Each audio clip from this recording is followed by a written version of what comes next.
let's get started. Call this meeting to order at 9:02. No public comment because no members. Oh, Mike, you okay with minutes again?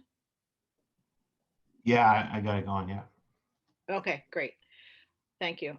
So no public comment because no one's on the call. The old business on the agenda was just to note that we have two policies that have already gone through a first read, so should be going to a vote on March 9th. Policies CBI and EBC supplement that were already worked on, right? So that's just a note on where we're at with those. And then I haven't heard from Karen about any other policies that need to be on the agenda from the district review or for any other reason. So I think item A is not needed. And then the rest of this lineup of policies was to begin to review the policy manual, which is one of the jobs of the policy committee is to keep that policy manual under review. And so I just started at folder A. It seemed like a reasonable place to start, and it was manageable. And what I did was I did a quick scan of folder A and some other folders just to take a peek because I was trying to figure out when were these policies last reviewed. And I dropped Cliff a note because he was policy chair before. And without the email in front of me, he basically said that the previous superintendent wasn't big on policy, evidently. So it was a new effort to get everything sort of compiled and start to be reviewed, updated. And so there are a bunch of policies in our manual that have no dates on them at all. So you can't tell when they were last looked at. When you can tell if they came to the committee and they were updated, because it will say at the bottom, school committee approved 2018. But there are a whole bunch of them that have no dates and no comments at the bottom. So I thought, well, let's start another process here where we at least can note at the bottom that the policy committee looked at something and determined there was no need for revision. Or if it does need revision, we go ahead and we go through the usual route to get a school committee approval on a revision. But that way, every policy will have a date on it, and anybody coming on the committee in the future can look and say, well, at least this was reviewed within the last 5 years or whatever. Because right now, when you look at the policy manual, have no idea when a lot of these things were ever looked at. Does that seem reasonable? Yeah. Useful to the future of the policy committee and the school committee? It does to me, Susan. Okay, Mike, what do you think? Yeah. Okay, so I'm figuring that, this so what I put on the list for today were reviewed and or hadn't. Is that me or Susan? I don't hear. Reference policy manual to see if we were in line with what we have something different there, or maybe some outdated material that we need to pay attention to. So I tried to describe that in the document that I put in the folder, so we could kind of hopefully move through these pretty quickly and focus on the ones that need our attention rather than the ones that are compatible with what MASC recommends. Does that seem like a fair process? Give it a shot. Okay. All right. So if we start with the first three, AAT, AAU, and AAAT,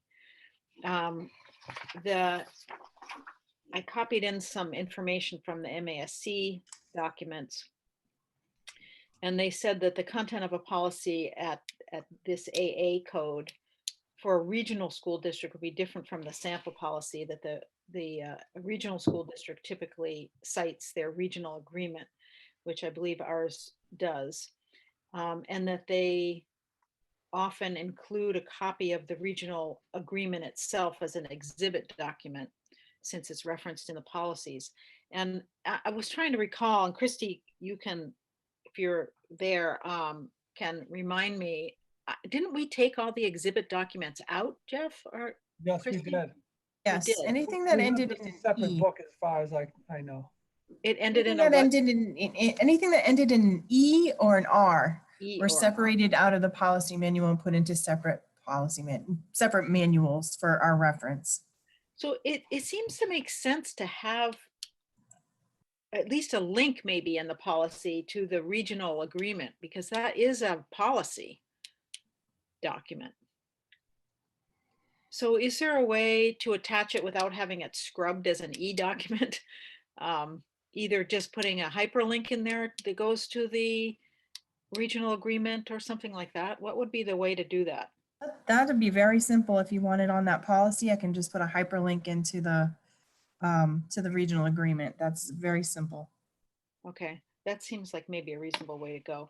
All right, so let's look at AAU or AAT. Let's start with AAT. Refers to the regional agreement. So it seems like that is likely that you will.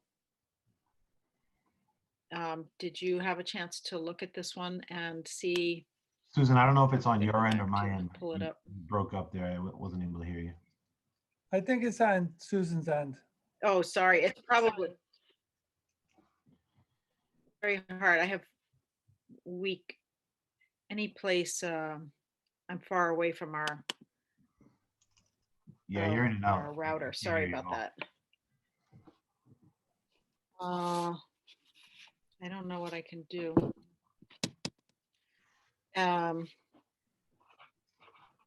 Can you follow me? Can you follow me, or is it just not, you just can't stay with me? I mean, you're in and out. It's kind of random. Uh, I mean, let's Jeez. go, and if anything comes up, then I think I'll have to move my location. So you'll have to just give me a second, okay? mhm. Take a look at AAT in the meantime and see if there's anything you can talk amongst yourselves. AAT, and see if there's something there, if that's a policy that's okay.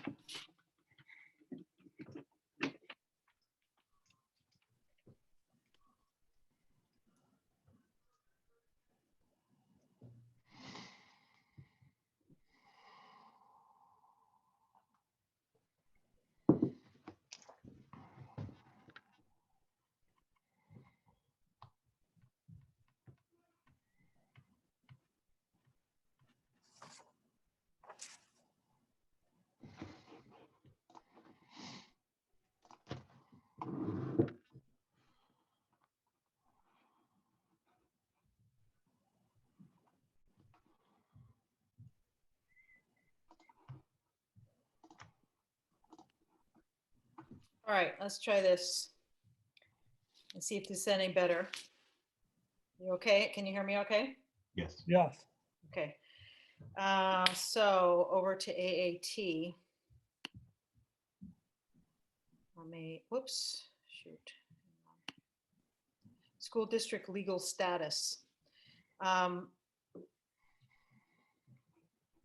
Does this look correct to you, Jeff, when you read Yeah. this over? It does. Okay, and so if we just say, now where is the, let me see, reference to the regional agreement? The only thing, Susan, is 1, 2, 3, the fourth paragraph, starting with funds for the school operating expenses Yep. will be determined by the regional school committee by a 2/3 vote. We have just a majority vote. Oh, Our budgets are approved by a majority vote of the school committee.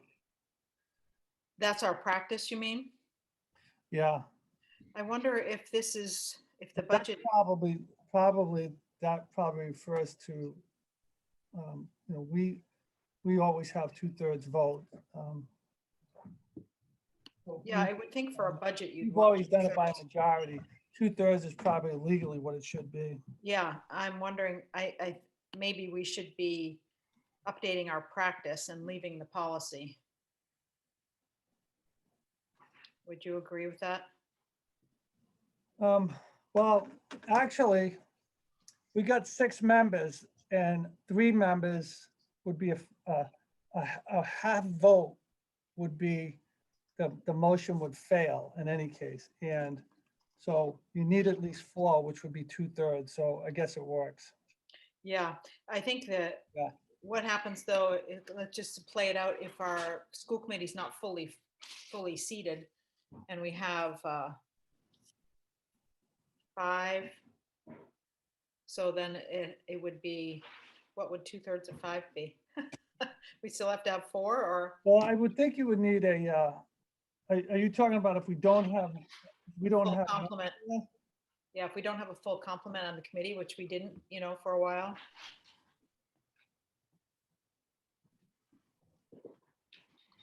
Well, then that would be 3, right? Well, Yeah, I don't, over 3, but that, yeah, that's kind of, well, it would still work the same way. It still becomes a majority. It'd still be like and 6 is an unusual, they usually have 7 or like a 3 because they need a tiebreaker. We have 6 just because of the way Yeah. our regional agreement is written, because the towns agree to have equal representation, even though they have a different amount of students. right, Right, because Boylston wanted 4 as opposed to Berlin having 3. right. And Berlin basically said, no, we should just have equal representation because we've always had it that way. So I think it's really just a function of what we have seated. Yeah, so we could change this to majority and it would amount to the same thing. And then if the committee is some smaller number for a period of time, it's probably easier to determine majority. I would stay with the 2/3 is legal language. I would stick with that.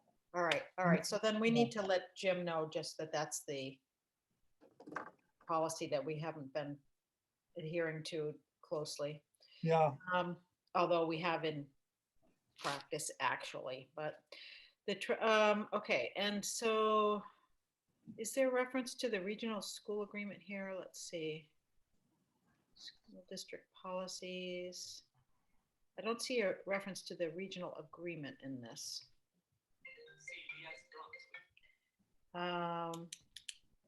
AAT refers to the regional agreement. Am I missing it? Am I not seeing it here?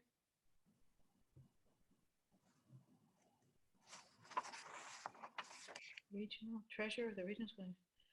It talks about regional district policies in the last paragraph, but I don't know if that's strong enough for what we need.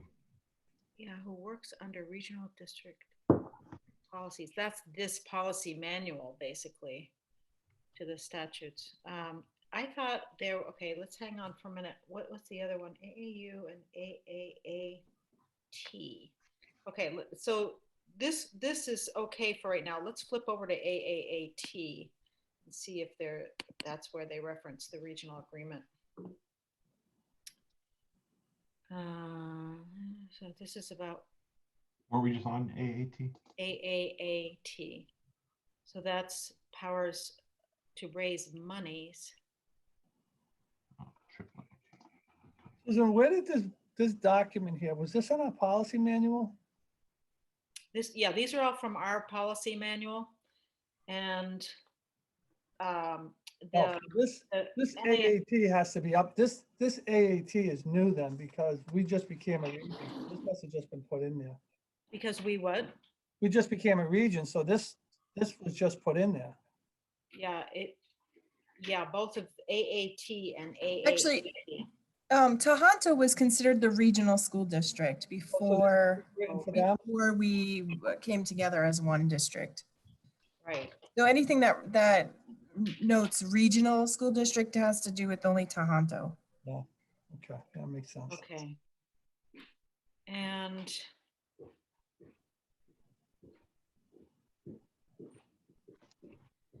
so I don't see, I thought somewhere I saw the reference to regional agreement, but I'm not seeing it in this one either. So this one has to do with monies. And Jeff, does this still seem appropriate for the whole K through 12 region? It does. Okay. Yep. All right. So AAAT seems fine. It seems like it's maybe AT where we should be referencing the regional agreement. Let's look back at that one.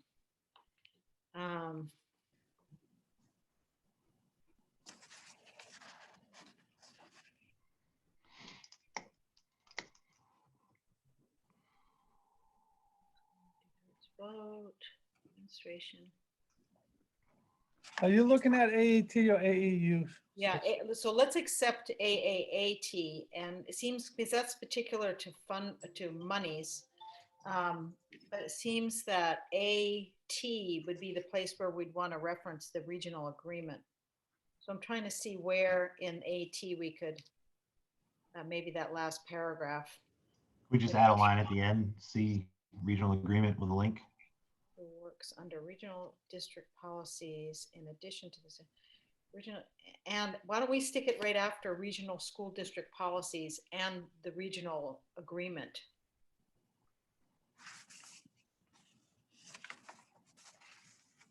Could we do that? Sure.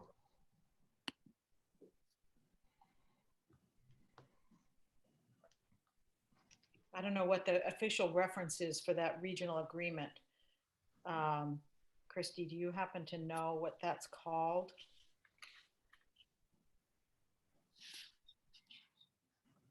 Might be doing other stuff. So just make a note there, Mike, that for Christy to please reference that title properly. It's called the Berlin-Boylston Regional School District Regional Agreement. Okay, thank you. We got that?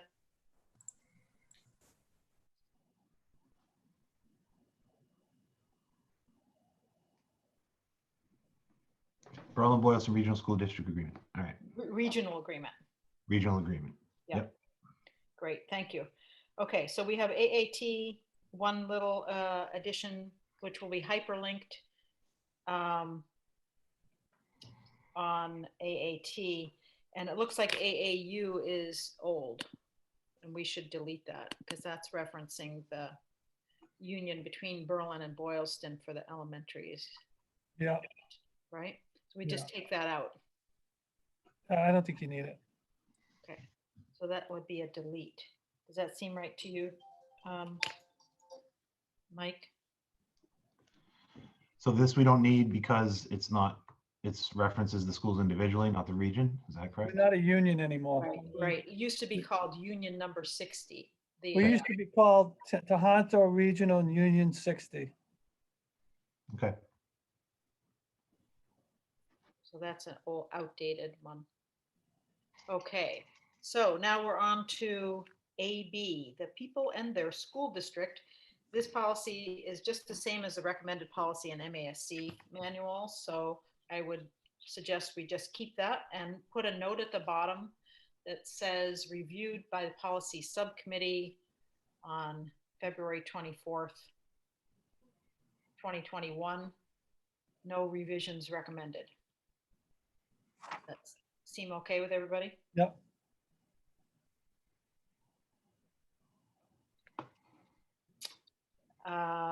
Next one is ACA non-discrimination on the basis of sex. Policy was last approved in 2012, but it's still the same language in the MASC reference manual. So I'd suggest that same language on this policy. Reviewed on policy subcommittee, reviewed on February 24th, no revisions recommended. Does that seem okay with Mike? It's the same as MASC, so yeah. Yep. Okay, AD, the mission statement is outdated.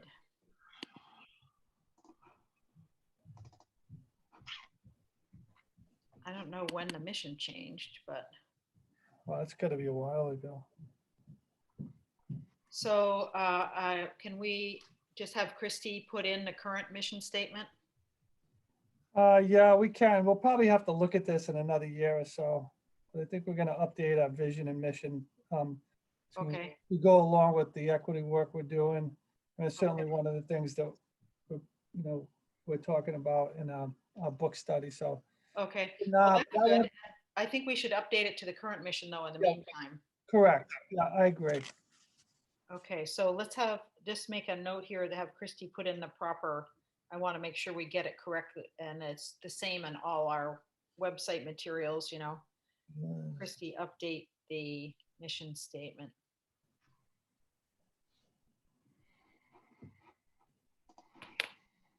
And so that will, anything that we're making changes to will need to go to a first read at school committee.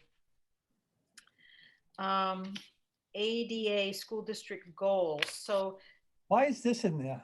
I have no idea why this is in there. It doesn't make sense to me because you'd Doesn't have to make any change it sense. all the time. This looks Um, like something that was taken off a district improvement plan at one time. Right, right. But you don't want to do that every year. No, it doesn't even make sense that it would be in a school committee policy, man. This looks like something the district would have done. Yeah, they- I think we should delete this. Yeah, And, the district improvement plan is available. It's a policy document and it's available on the district's homepage, I but you believe. couldn't find an MASC similar document, correct? No, I couldn't. Yeah, I would delete it. I can't imagine why MASC would ever suggest to put in a document that has to be changed every year. Yeah, So Mike, you okay with that? Delete ADA? These goals are available elsewhere, right? Yeah, the whole district plan is available on the website, which is where these goals come from. Or they come from the superintendent's goals for the year. Both documents are available publicly. Okay, so ADDA, background checks. So this was last approved in 2014. The MASC, when I cross-checked it with the MASC model language,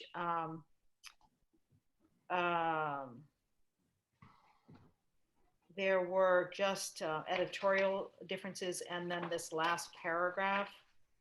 And then the other thing was that so I just want to, let's start with that last paragraph and see if this is still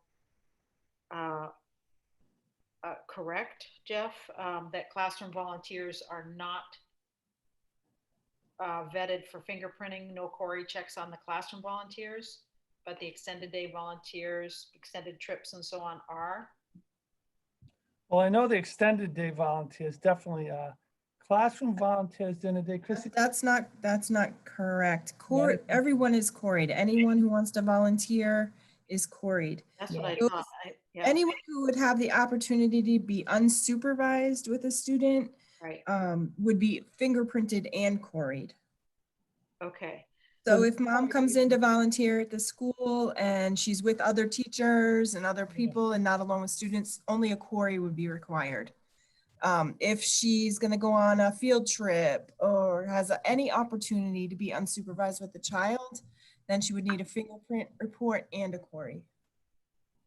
Oh, I was thinking the fingerprinting was part of the Corey business. No, quarry is only a state, it's only a Massachusetts background check, where the fingerprint goes deeper, it goes FBI national arrest records. Okay, so the fingerprint is a deeper check. Okay. Yeah. So on this policy then, and it's also, it even names amounts for the fingerprint costs. Those are still current. I did review that. Okay, I'm glad you looked at this. Is there anything, so what, are there things here that you would suggest based on? As far as the cost goes, should we add some language in case that changes so we don't have to constantly check this document? Like say Sorry, maybe this cost or current cost or whatever? Yeah, it's legislation that the legislation has set the price. So the legislation would have to change in order for the prices to change. So, but we could You say, just put a general statement and then take the Yeah. dollar amounts out. Yeah. Yeah, just because are we charge, constantly checking legislation and against our policies? I mean, if we can add something that just sort of makes it automatic, then that seems like it'd be a good idea. Yeah, a fee charged by the provider to the employee and educator for national fingerprint background checks will be according to legislation, state legislation. Something. There is also a piece in there that says that we are able to reimburse, but past practice, the district has never reimbursed anyone for fingerprinting. I don't know anybody who reimburses. So, hang on, I'm just looking. So whoever's getting checked is paying for this, for the check? Yes. Yep. And that, I believe that's because it's their data, really, isn't it? Yes. I think the response I goes to think them. it's and they always been share looked at as a professional responsibility, no different than getting your certification. In order to Right, work this in a is- public school, you have to have it done, just like you pay for your For your license. licensure fees, the Yeah, same but thing. what about all your volunteers? Volunteers pay for it themselves. They're not required to be fingerprinted unless, like I said, they're going to be unsupervised with a student or on a field trip, something of that nature, and that's always completely heard that. voluntary. I always heard that even if a volunteer was just working in the classroom for something, that they have the possibility of being alone with a student when they just go down the hall to the bathroom. And so they query all those people. Yeah, we do query them, definitely Query query them. fingerprint. Yep, all of them. Okay. Everybody just- who comes into a building, even if it's a vendor, they all get quarried. They all get queried. Subcontractors, you name it, they get queried. Is hang on for a minute. So is Corey, what is CHRI? CHRI. That's a criminal history records information system. So is it different than Corey? Yeah, well, the Sherry is the overarching background check system as a whole. Corey is that specific form Okay, that does statewide, a okay. statewide background check. But the CHRI includes fingerprinting, Corey's, everything. All right, so based on your current practice, what did you find material in this document that needs to be updated? No, I did not. Except for that price reference. Yeah, the Everything price reference is still current, so I didn't know. We could definitely put in or current prices or according to legislation, that would Yeah. make it easier, but the prices were current. Okay, so everything else here is correct. Yep. And You then, don't want to make change to the language about fingerprints and, yeah, we Or- have, oh, the language about the cost, Mike, I mean, or no. which language? We spent some time talking about the difference between Corey and fingerprints. I thought that was a change to the language that was needed, but is that not true? It doesn't sound like it. Christie's, Okay. I think Christie's saying everything here is accurate. All right, You know, I was confused because okay. of the difference between this Corey and the CHRI, Cheery.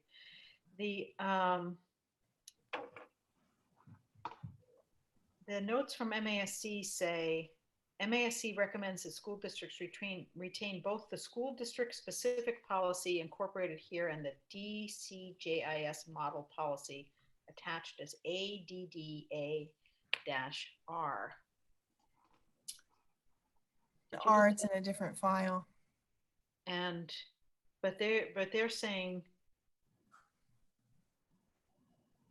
what can you help us understand what the ADDAR is and That's- why they would? Yeah, the it's the Department of Justice Information Systems. And that just tells the rules and regulations regarding how to handle the paperwork as far as what's confidential, what needs to be shredded, who can disseminate the information. It's pretty procedural as far as that goes. It's not really policy. Okay, all right. If it's procedural, then I would be comfortable leaving it in your procedures Yeah, so would I. manual or whatever you have a procedures file or something. Yes. Okay, all right. So I'm okay with that. You okay with that, Mike? Sure. Okay. All right. So it sounds like ADDA is, we have one small language change. But we can make it, or we can just let this lie for now. No, we can't let it slide. You would? We can't let it slide, then we'll have to come back to it. Just Okay. Make it while we're All here. right, so then we'll put in the reference to, oops, just lost it, hang on. Yeah, I have it down here. We'll change the fee or add a reference to the fee language to match it with whatever the current legislation is. Yeah, can you read what that sentence will say then? That first sentence, paragraph 2. Let me get back to the document here. Oh, here, actually, it kind of says it in the end of that sentence. The fee charged, blah, blah, blah, subject to licensure by DESE or other employees, which fee may from time to time be adjusted by the appropriate agency.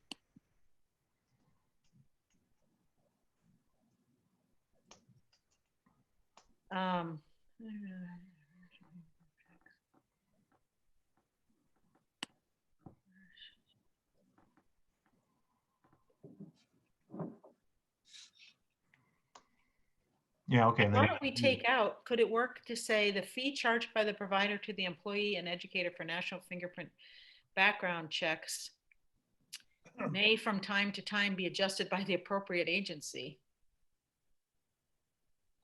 Or just say will be set by the appropriate agency.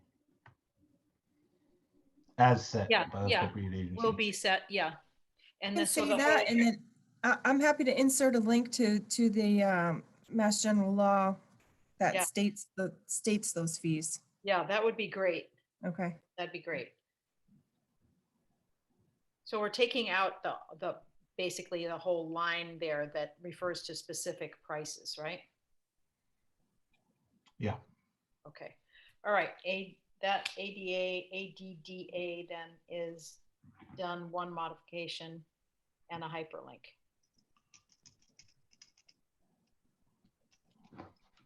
Okay. AE, a commitment to accomplishment, same as recommended policy in MASC. So could we just add a sentence there saying that was reviewed by the policy committee on February 24th, no revisions recommended?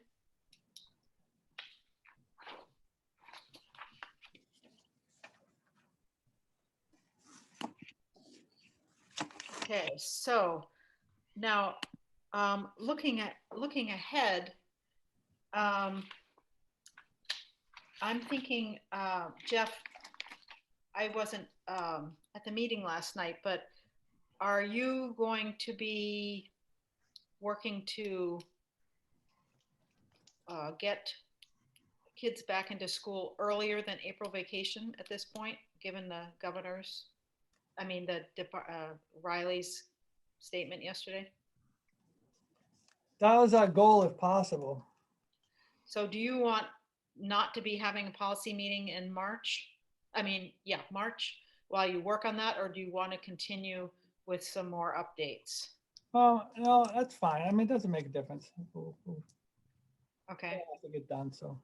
All right. So what I'm thinking for March might make sense is I was thinking, the policy committee has never had, the policy manual says that the policy committee the policy manual should be updated. But the policy committee has no plan for how that takes place every year. Usually most committees say we're going to review some portion of the manual every year so that over 5 years, the whole manual has been reviewed. And we don't have a plan like that. So I was thinking maybe I would draft a multi-year plan for reviewing the policy manual. And that way there's a structure for the policy committee in terms of that task. And nobody has to come in and feel like they have to review the whole damn thing because it hasn't been looked at in 5 years. Would that be reasonable to take a look at a simple plan? What I'm anticipating is basically, like looking at 1 or 2 folders per year and identifying those policies that haven't been updated recently. Does that make sense to put together a plan like that for the policy committee? Plans are good. What's that? Yes, plans are good. Okay, all right, so I'll draft something and we can discuss that and see what we want to tweak about that at the next meeting. And then that can just go before the board so that they, I suppose they should approve it. They should know that whoever sits on the policy committee has that as a guide. And then I thought the other thing I would see if I could do would be the same thing with section B. So folder B is all about board governance. And it's all our stuff. And there are a whole bunch of policies in B that don't have dates on them. I cannot get myself to this right page. That don't have dates on them. And so I thought as a first pass, I'd identify which ones don't have dates. I'd do basically what I did this month. Which ones don't have dates and how do they compare with the MASC or haven't been reviewed for 5 years or more? And how do they compare to the MASC reference manual and get a list together? Because I think this list may be longer than we want to do in one meeting, but at least we can, maybe we can do like we did today, 1, 2, 3, 4, 5, 6, 7, 8, you know,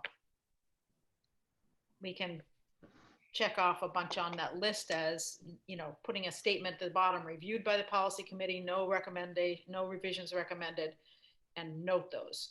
And maybe we start with that part. And then we can review which ones will need some discussion and we can put them on a future agenda. Would that work okay for everybody as an approach to this?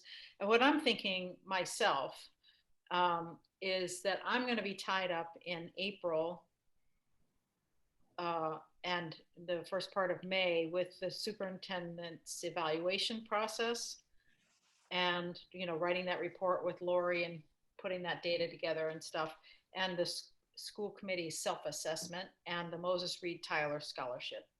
So I'm expecting not to do any of this review work in April, May.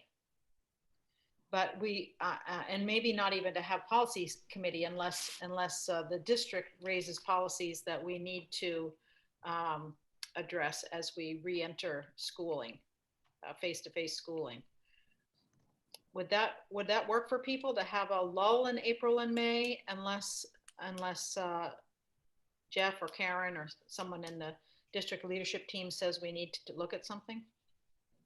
That works for the schools, yeah. Sure. Okay. All right. So we'll schedule a meeting for March to just continue kind of planning and making a crack on policies in folder B. When in March are you thinking about? Well, that was my next thing.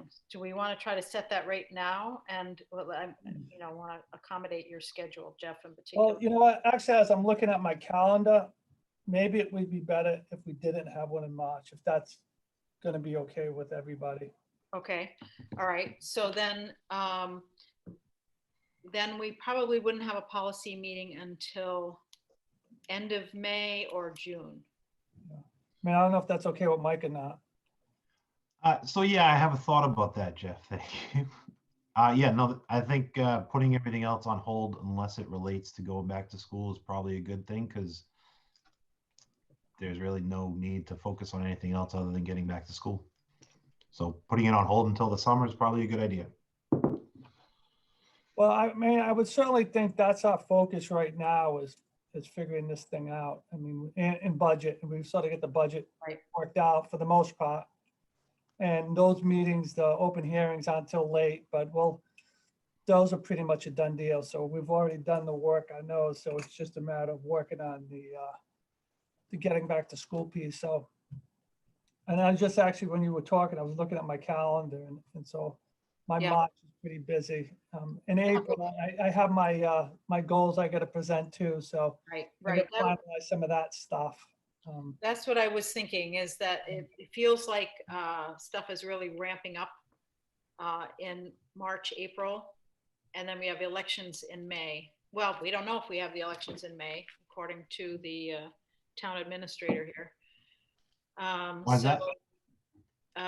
Well, I had written to her because I saw on their agenda at the school, at the selectmen's meeting, they were going to talk about openings and town vacancy committee openings. And I wasn't quite sure what they were referring to. So I wrote to the town administrator and I said, you know, if you're talking about committee openings, make sure to mention that they're the school committee. And she wrote back and I said, particularly since the elections, you know, the May elections, the whole 6 members of the school committee are, you know, all those seats are up for grabs at the same time. So especially we, you know, we really need to get the word out. If people are interested in school committees, step up. So she wrote back and she said, well, we don't know if we have a May election yet. It's stuck in the legislature. And all the COVID stuff has been given priority, and anything that's non-COVID related has been pushed down the agenda. So Jim was CC'd on this. So I don't know what the status of this is. It's on hold. We actually don't know that we have May elections yet. So that's news to me. I was surprised by that. Just do mail-in ballots. Come on. What's that? They just do mail-in ballots anyway. Let's get it done. I know it's not. Yeah, well, I mean, this is a special election. It has to be approved by the legislature. So it's sitting. She copied our legislators on this response. Like, legislators, we need to get this done. So it's sort of, it's just a matter of pressuring the well, I don't even know if you can pressure the legislature, but certainly we need to let our legislators know that we want a May election, and it's important. But the fact is, if the legislature is saying we're only going to deal with COVID stuff, this is a non-COVID item and it's getting pushed down. That's my understanding. So now, how did I get onto that? I forget what led me to. I asked you a question. Yeah, something about we don't know if we're having May elections. But anyway, so April and March, it feels like things are really ramping up here, March, April into May. And I was saying up to the May elections when we don't know what's, you know, going on there. Well, that definitely sounds like we should just put it on hold then, because either we focus on getting back to school or it will be a new committee and they can do it how they want to do it. Pick it up from there. Yeah, I think I'm comfortable with that. But I think, Jeff, if things come up in the leadership team that need to be addressed policy wise, please bring them to the policy committee, not to the school committee. Will do. Yep. We can schedule a meeting on short notice if we need to, you know, just talk through an issue instead of taking up time at the school committee. It's much more streamlined, I think, to hash out stuff in the subcommittee and move it through more quickly in the school committee meeting. Okay, so in the meantime, I will work on that plan and just work on looking at folder B and, you know, have that stuff ready for whenever we meet again. But otherwise, we're on hold unless we hear from you. All Okay. right. Well, thank you. All right. Hey, just a quick note in regard to 4C about the policy for returning to school, whatever. Does that encompass snow EBC? policy too? I don't know if snow Are you talking policy- about EBC supplement? No, number 4C on the agenda, my comment there. Oh, I'm sorry. I completely. Listen, Yes. I don't really care about policy in regard to this or whatever, but I just want to ask, it's probably not even needed anymore at this time of year, but if there's going to be snow, could we just have a snow day and let the kids make it up in person for those that missed the in-person time? Because we're really getting screwed there, and, you know, parents are pretty upset about it. So if there's going to be snow, can we just have a snow day and not a snow remote day and let them make up the time they miss in person? Because I saw the scores yesterday got brought home and they look pretty bad to me. I think any time in school would be a benefit. Well, we take those on a day-to-day basis. I know. But plus the other thing is, you know, what you don't realize and what parents don't realize sometimes is, from an educational standpoint, a day in school in January there's a lot more getting done even on a remote day, than a day in school and June. Late Okay. June. And to be honest, Jeff, maybe in high school that's the case, but But at the sure, elementary yes. level, I would argue that the remote day is nothing is getting done. No, it applies in any school day.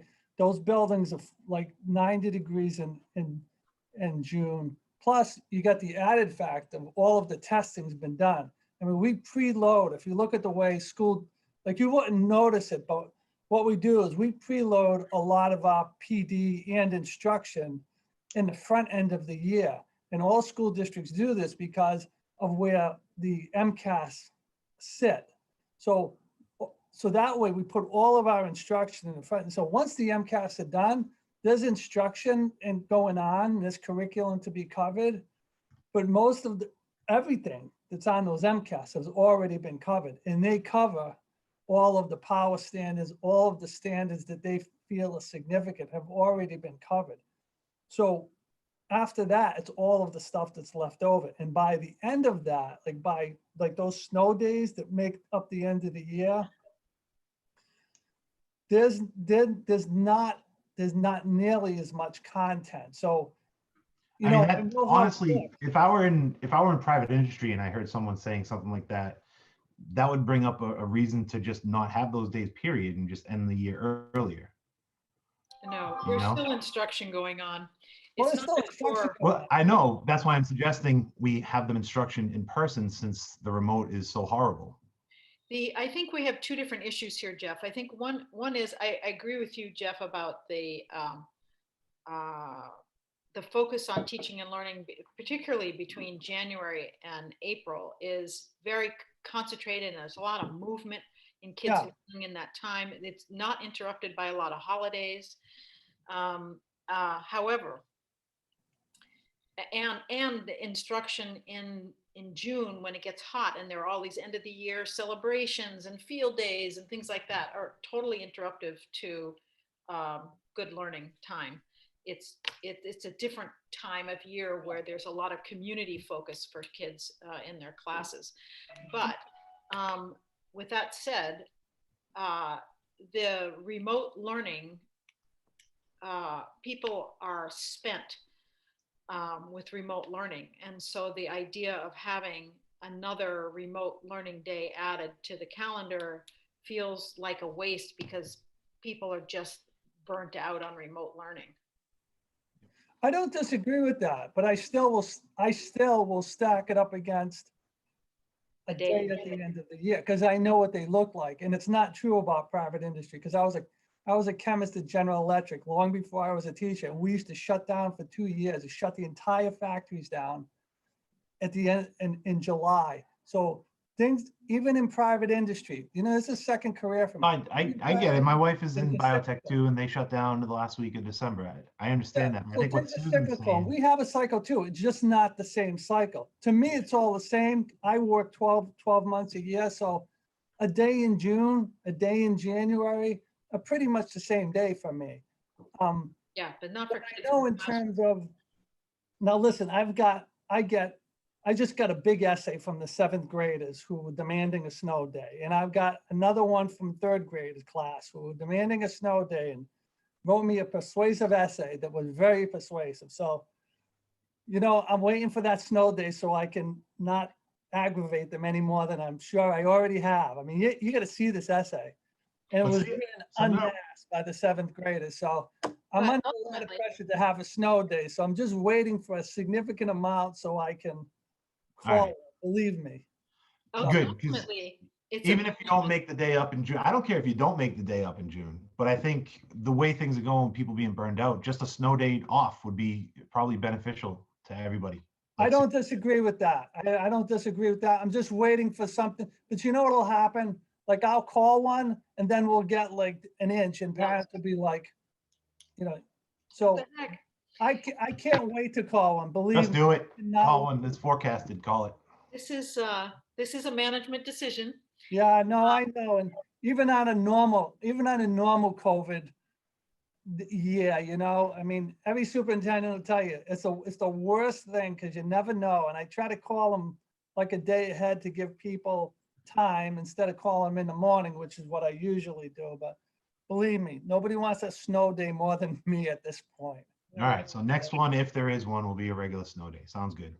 If Next it's one is, significant- If it's a significant snowfall, I'll call a snow day.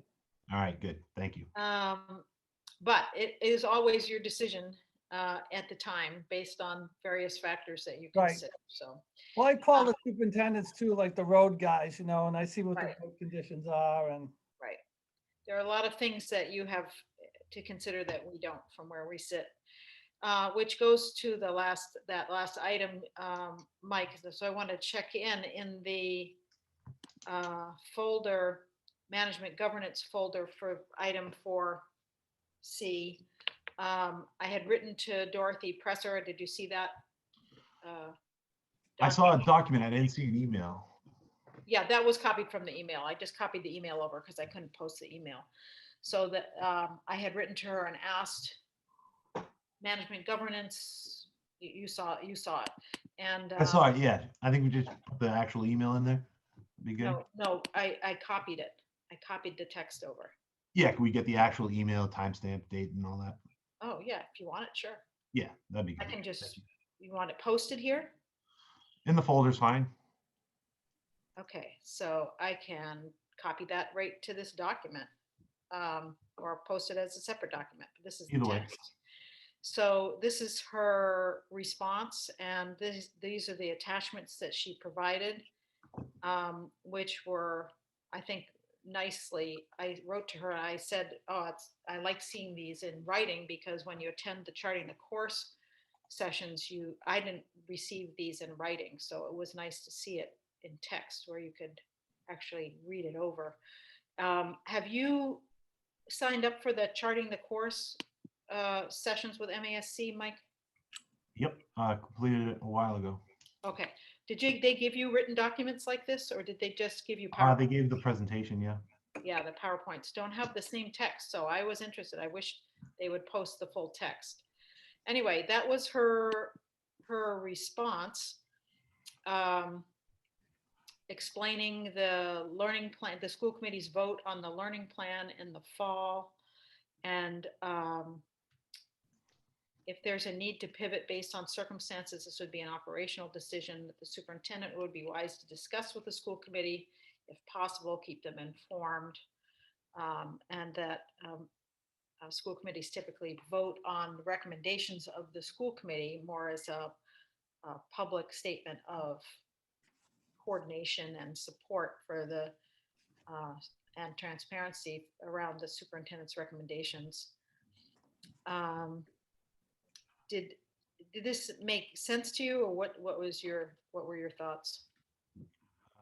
Did what make sense? Why? Did her Is there a response question? make sense, and the materials she sent? I mean, I read it. Did well? What she said. Did they make sense to you? No. Yes. I mean, I don't understand. Yeah, I understand what she's saying. But what are you saying? You don't agree with what she's saying? I'm not sure what you seem to be. I honestly don't even know what this is about, Susan, to be quite honest. Well, this is in response to your request for a policy on full-in student return to school, Okay. which is on the agenda there. Request for policy on full-in student return to school. Yep. And so I had said at previous meetings that this is a management decision, not a policy decision. And Yep. then, so I wrote to Dorothy to ask, is that correct? Am I right about that? Or are there other, things to be? Now that I hear you saying it like that, I think actually this might be a good opportunity to put something like this in that policy AE, commitment to accomplishment, the first bullet point there. Clear statements of expectations and purpose as they relate to operations, programs, departments, and positions. Maybe it might fit under there instead of a separate policy. But I know things are changing based on what came out yesterday. We're voting at least at the March meeting on something, so it could fit in this policy maybe, but maybe we should talk about it at that meeting. Maybe, I don't know. I guess I'm not following exactly. Talk about it. When you say it, what's it? The return to school, Susan, it's a freaking crisis. It's a bad way. We know that all the parents want to go back. We know that the state wants people to go back. We know that the science says we can go back. We know it's safe. We've wasted 20 something days since our last meeting. It's going to be another 13 days or so until the next meeting we're wasting. We just had a whole conversation over snow days and remote learning. So yeah, I'm upset. I'm speaking for the parents. We are the voice of the parents. Wait. You're Go back. speaking for So, some parents. Let's be very clear. You're speaking for some parents. yeah, about 80% Really, of I'm them. speaking for yourself first. So you should speak About as 80% of the individual, parents. because the superintendent has a means for collecting input from the full range of parents. But Right. And about 80% of the parents want to, somewhere around there, probably return as soon as possible. So, would you say that's accurate, Jeff? 80% want to return? 80% of 60% who responded. I mean, all right, 80% of the vocal, then how about that? yeah, but I would say significant. I would say a significant amount of parents want to return. I mean, there are, when you ask a question like that, you can't cover every condition. So I've gotten a number of emails from parents that say, I responded yes, or I responded no, but there were some things that, like, there were assumptions I have to make. So in any survey, Susan, that's true, that like in any survey, you could ask 5 questions to get one answer, right? So you like triangulate it like that. In this case, we asked a couple questions, just general questions. Mhm. And it was based on, we had about 50% of the population who answered last time who said they would like to go back full time. We had 79.2% this time that said, so just on an apples to apples comparison, the amount of people who want to return in full has increased. But that's all we asked. We said, we didn't ask anything about vaccines. We just said, we just wanted to know, how does it compare? Did it go up or did it go down? And it's gone up. So, And I just want to reiterate that the conversation here is this a policy issue? Right. And I was saying, maybe it's not a policy issue. Maybe it would fit within the maybe it's not a separate policy issue. Maybe it would fit within the AE, but that's all I was saying. Do you have some proposal that you want us to consider about AE? Because I'm not sure. No, not really. I just want to talk about it, but I know that we're scheduled to talk about it in a couple of weeks, so we'll just have to wait till then, maybe. Not a policy per se, you're saying. We're talking about return to school in a couple of weeks. Correct. Is that what you're saying? Okay. Yes. All right. All right. So then we'll wait for a couple of weeks for the broader conversation to continue. And I think I wanted to make sure that you saw the materials that Dorothy presented in terms of distinction between management and policy issues, and particularly in relation to this topic. And so I think that completes our agenda. Is there anything else? I think we know what's coming back when we eventually circle back to meet. Is there anything else that needs to be on the table for policy subcommittee? I didn't see anything, Susan. I don't know what if Mike saw anything. No, I didn't see anything. Okay. All right. So again, Mike, if you could send me the minutes to just preview before we send them on to Christy. It sounds like Christy's making some notes too. Sure. About things. So she'll fix up anything that's specific to the policies we talked about, that, the links and stuff. Okay, so I think we're ready to adjourn 10 o'clock. Have a good day.